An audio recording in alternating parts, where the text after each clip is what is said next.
नमस्कार। आदिकाल के नामकरण की समस्या पर अपने मत व्यक्त कीजिए। प्रश्न है इसी की चर्चा, नामकरण की जो समस्या है उसी पर चर्चा कर लेते हैं।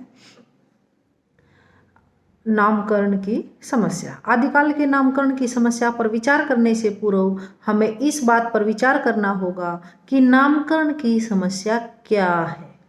जिस प्रकार किसी घर में बच्चा पैदा होने पर परिवार के भिन्न भिन्न सदस्य उस बच्चे का नामकरण अपने अपने मतानुसार कर देते हैं, उस बच्चे के लिए एक स्थायी नाम की समस्या उत्पन्न हो जाती है। उसी प्रकार जब भिन्न भिन्न साहित्यकार किसी अध्याय अथवा काल का नामकरण अपने अपने मतानुसार करने लगते हैं, तब वहाँ भी उस अध्याय अथवा काल के स्थायी नाम की समस्या उत्पन्न होने लगती है। साहित्य में किसी काल, खंड, अध्याय या विषय के नाम के बारे में भिन्न भिन्न विद्वानों के भिन्न भिन्न मत होना ही तत्संबंधी नामकरण की समस्या कहलाती है। हिंदी साहित्य में आदिकाल का नामकरण। हिंदी साहित्य की धारा कहाँ से निकली तथा इसका नामकरण कैसे हुआ और कैसे किया जाए, यह जानने की उत्सुकता लेकर यदि चिंतन और अध्ययन करें तो अब से लेकर लगभग 1000 वर्ष पीछे का इतिहास पलट लेना चाहिए। हिंदी साहित्य का नामकरण करने वाले विद्वानों की एक लंबी श्रृंखला रही है, अतः समय समय पर उनके द्वारा दिए गए नामकरणों पर प्रश्न उठते रहे हैं। हालांकि सभी विद्वान इस बात पर सहमत हैं कि आचार्य रामचंद्र शुक्ल द्वारा दिया गया हिंदी साहित्य का जो काल विभाजन है वो सही है, और वो इस प्रकार है। जैसे पहला काल है आदिकाल, उसको उन्होंने नाम दिया वीरगाथा काल, जिसकी समय सीमा है संवत 1050 से 1375 ईस्वी में। हम बोलेंगे तो 1993 ईस्वी से लेकर 1318। मध्यकाल, पूर्व मध्यकाल बोलेंगे तो उसको आचार्य रामचंद्र शुक्ल जी ने उसका नाम दिया है भक्ति काल, जिसकी समय सीमा है संवत 1375 से 1700। अगर ईस्वी में इसको कन्वर्ट करेंगे तो 1318 से लेकर 1643। उत्तर मध्यकाल, जिसको नाम दिया है रीतिकाल, उसकी समय सीमा है संवत 1700 से 1900 तक और 1643 ईस्वी से 1843 ईस्वी तक। और उसके बाद आता है हमारा आधुनिक काल, जिसकी समय सीमा है संवत 1900 से आज तक, या फिर ईस्वी में अगर हम कहेंगे तो 1843 ईस्वी से लेकर अब तक। परंतु भिन्न भिन्न विद्वान शुक्ल जी द्वारा दिए गए इस वीरगाथा काल नाम से असहमत हैं। यही नहीं, अन्य बहुत से विद्वानों ने भी इस काल का अपने अपने हिसाब से नामकरण किया है। परंतु यह जानने के लिए कि इस काल का सबसे उपयुक्त नाम क्या हो सकता है, हमें भिन्न भिन्न विद्वानों द्वारा दिए गए इस काल के नामकरणों पर दृष्टिपात करना होगा। सामान्यतः किसी काल या विशेष समय अवधि के काव्य या साहित्य का नामकरण दो आधारों पर किया जाता है। नंबर 1, प्रमुख साहित्यिक प्रवृत्ति के आधार पर, दूसरा विशिष्ट व्यक्ति के कृतित्व के आधार पर, जैसे भारतेंदु युग, महावीर प्रसाद द्विवेदी युग। जहाँ तक हिंदी साहित्य के आदिकाल के नामकरण का प्रश्न है, भिन्न भिन्न विद्वानों ने इनका नामकरण करने का प्रयास किया। सर्वप्रथम मिश्र बंधुओं द्वारा 4 भागों में प्रकाशित हिंदी साहित्य का इतिहास मिश्र बंधु विनोद, जिसके 3 भाग हैं, 1913 में और चौथा भाग 1934 में प्रकाशित हुआ। उन्होंने इस काल को प्रारंभिक नाम दिया है। हालांकि हिंदी साहित्य का यह प्रारंभ ही था, अतः बाद में कुछ बदलाव के साथ यही नाम आदिकाल के रूप में प्रकट हुआ, जो कि हजारी प्रसाद द्विवेदी ने दिया था। परंतु इसी बीच जिन हिंदी विद्वानों ने इस प्रश्न को उलझाने का प्रयत्न किया, उनके मत पर प्रकाश डालना उचित है। सबसे पहले है वीरगाथा काल। वीरगाथा काल आचार्य रामचंद्र शुक्ल जी ने ये नाम दिया था।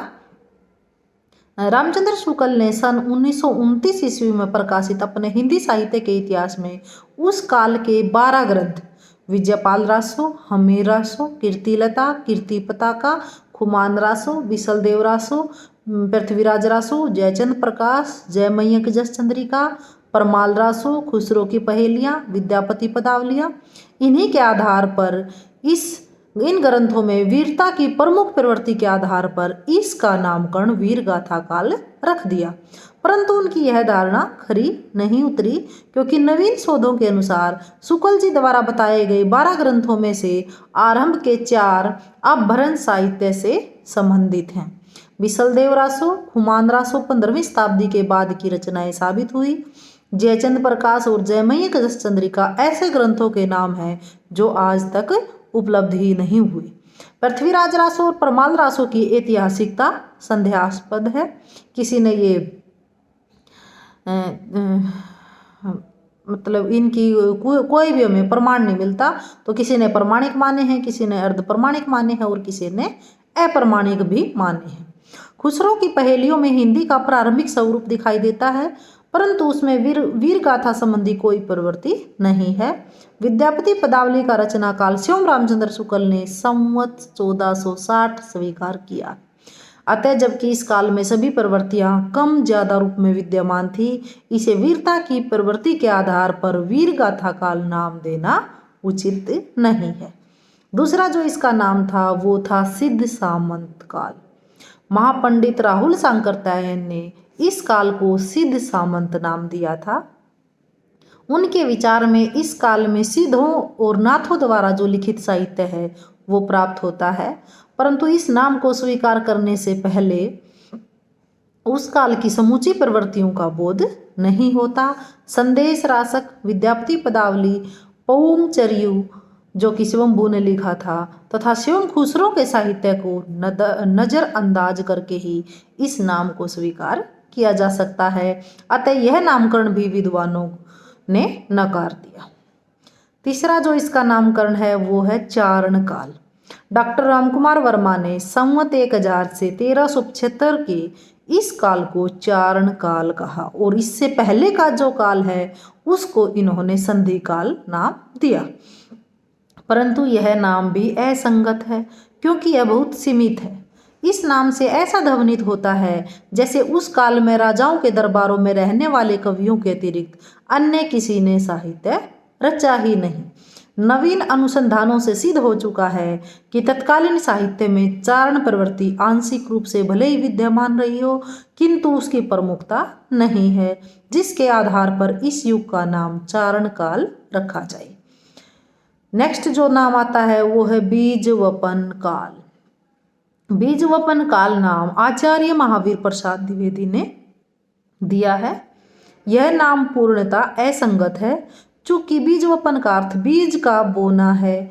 उसके अनुसार हिंदी साहित्य का बीज इस काल में बोया गया, परंतु ऐसा नहीं है क्योंकि इस काल में अपने पूर्ववर्ती साहित्य की प्राय सभी काव्य रूढ़ियों और परंपराओं का सफलतापूर्वक निर्वाह हुआ है। इसके अलावा डॉक्टर गणपति चंद्र गुप्त ने प्रारंभिक काल, डॉक्टर हरिश्चंद्र वर्मा ने इसे 2 भाषाओं एवं साहित्य के मिलने के कारण संक्रमण काल कहा है, परंतु हमारी दृष्टि से यह नाम भी उपयुक्त नहीं है क्योंकि प्रारंभिक काल तो आदिकाल के समीप ही है। चूंकि हमें हिंदी साहित्य का अध्ययन करना है, अतः इसे संक्रमण काल कहना भी उचित नहीं है। नेक्स्ट आता है वो है आदिकाल। डॉक्टर हजारी प्रसाद द्विवेदी ने भिन्न भिन्न आचार्यों के भिन्न भिन्न नामकरणों पर विचार करने के बाद इस काल में किसी विशिष्ट प्रवृत्ति के भाव में इसका नाम आदिकाल रखा है। उसके अनुसार वस्तुतः हिंदी साहित्य का आदिकाल शब्द भ्रामक धारणा पैदा करता है और श्रोता के चित्त में यह भाव उत्पन्न करता है कि यह काल कोई आदि मनोभाव परंपरा विनिर्मुक्त काव्य रूढ़ियों से अछूते साहित्य का काल है। यह ठीक नहीं है। यह काल बहुत ही अधिक परंपरा प्रेमी, सजग, सचेत कवियों का काल है। यदि पाठक इस धारणा से असावधान रहे तो यह नाम बुरा नहीं है। डॉक्टर नगेंद्र ने भी उनके द्वारा दिए गए इस नाम का समर्थन किया है। उनके अनुसार वास्तव में आदि ही ऐसा नाम है जिसे किसी न किसी रूप में सभी साहित्यकारों ने स्वीकार किया है तथा जिससे हिंदी साहित्य के इतिहास की भाषा, भाव, विचार, शिल्प आदि विषयों की सहज अनुभूति प्राप्त है। अतः उपयुक्त विवेचन के आधार पर कहा जा सकता है कि चूंकि आदिकाल के उपलब्ध साहित्य के आधार पर इस काल में किसी विशिष्ट साहित्यिक प्रवृत्ति तथा किसी विशिष्ट व्यक्ति के कर्तृत्व के दर्शन नहीं होते, इसलिए इसे आदिकाल नाम देना ही उपयुक्त है। धन्यवाद।